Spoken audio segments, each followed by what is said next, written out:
Yang orang kalau sholat sekarang buat tanah Karbala. Kalau sholat dipakai sujud di tanah Karbala. Itu mereka bawa, kadang mereka jahit di sajadah mereka. Sebagian kawan-kawan kadang-kadang iseng, anak-anak Jami'ah, anak Universitas Islam Madinah.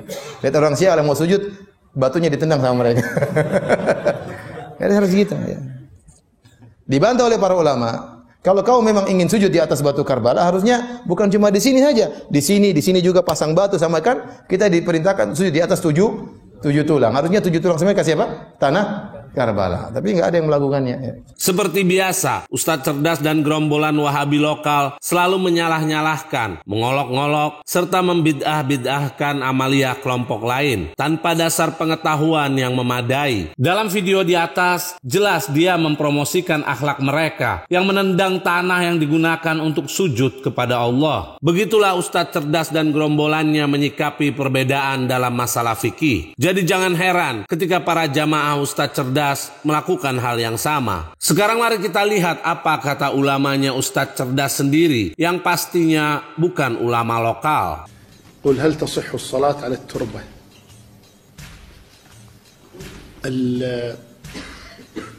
الأصل الصلاة على التراب أو على الأرض هذا جائز بالإجماع.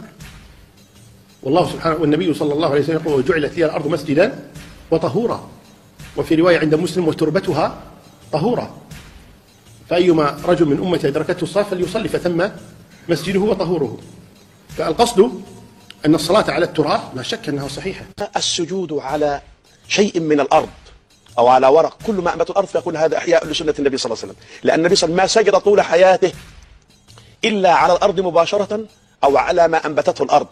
فإذا رأيت أخاك المسلم الإمامية أو الشيعي يتعبد الله بسنة الحبيب المصطفى محافظا على أن يصلي على تربة من تراب الأرض فلا هو لا يسجد للتربة وإنما على التربة والأمر فيه سعة. Jelas sekali bahwa sujud di atas turba adalah sah, sehingga perbuatan menendang turba di saat orang beribadah adalah perbuatan yang sangat tercela dan berdosa. Sekarang mari kita lihat pernyataan mbah moyang Ustadz cerdas, yaitu Ibn Taimiyah berikut ini. Dalam kitab Majmu' Fatawa karangan Ibn Taimiyah, salah satu ulama rujukan kelompok Wahabi, jilid 22 yang diterbitkan oleh Mujamma' Malik Fahad tahun 1415 Hijriah, halaman 163. Ibn Taimiyah ditanya tentang orang yang membentangkan sajadah di dalam masjid dan dia sholat di atas sajadah itu. Apakah perbuatan tersebut termasuk bid'ah atau tidak? Ibn Taimiyah menjawab, adapun sholat di atas sajadah di mana seseorang bermaksud untuk sholat di atasnya, yaitu di atas sajadah. Hal ini bukanlah merupakan sunnah salaf dari muhajirin dan ansor,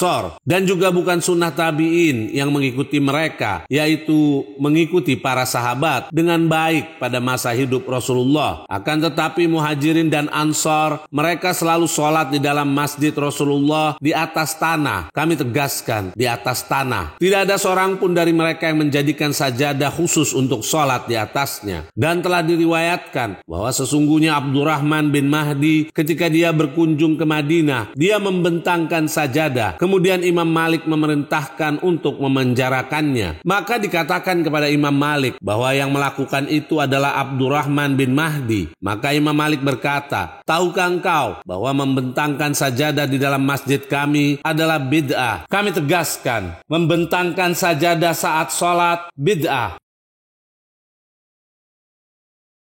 Ibn Taimiyah menjelaskan dengan gamblang bahwa sujud di atas sajadah bukan sunnah salaf. Kami tegaskan, bukan sunnah salaf. Lalu yang berkoar-koar sebagai salafi ini mengikuti siapa? Bahkan Ibn Taimiyah menukil bahwa Imam Malik mengatakan jika membentangkan sajadah dalam masjid adalah bid'ah. Namun meskipun itu bid'ah, kami sebagai muslimin tidak pernah menarik sajadah orang yang sedang sholat. Sebagian ulama mengatakan apa yang mereka lakukan ini mirip dengan orang-orang Nasara yang menjadikan salib sebagai benda yang sangat mulia karena disitulah Nabi Isa disiksa menurut keyakinan mereka. Sama. Tanah Karbala jadi mulia gara-gara di situ Husain disiksa.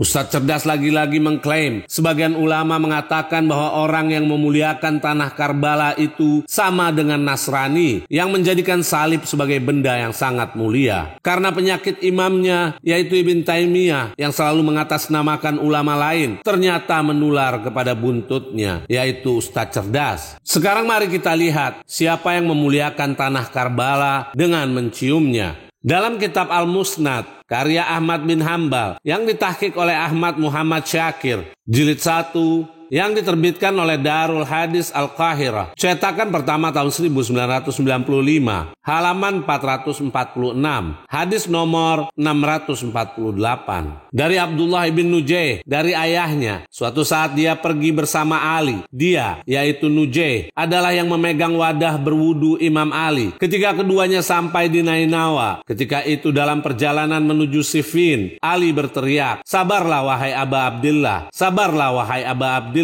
di tepi sungai Furat. Aku berkata, apa yang dimaksud Ali dengan Aba Abdillah? Kemudian Ali menjawab, suatu ketika aku pernah menemui Nabi, sementara ketika itu beliau sallallahu alaihi wa alihi berlinang air mata. Aku, yaitu Ali, bertanya kepada Nabi, wahai Nabi Allah, adakah seseorang yang telah membuat engkau marah? Mengapa engkau menangis terseduh-seduh? Rasulullah menjawab, baru saja Jibril pergi dariku sebelum kamu datang dan membawakan berita kepadaku bahwa Al-Husain akan terbunuh di tepi sungai Furat. Jibril berkata kepada Nabi, apakah engkau ingin mencium tanah tempat terbunuhnya Al-Husain? Nabi menjawab, iya. Lalu Jibril mengulurkan tangannya dengan menggenggam sekepal tanah. Lalu Jibril memberikannya kepadaku, yaitu tanah Karbala. Maka aku tidak sanggup menahan mataku untuk menangis. Muhaqqiq berkata, sanad riwayatnya sahih.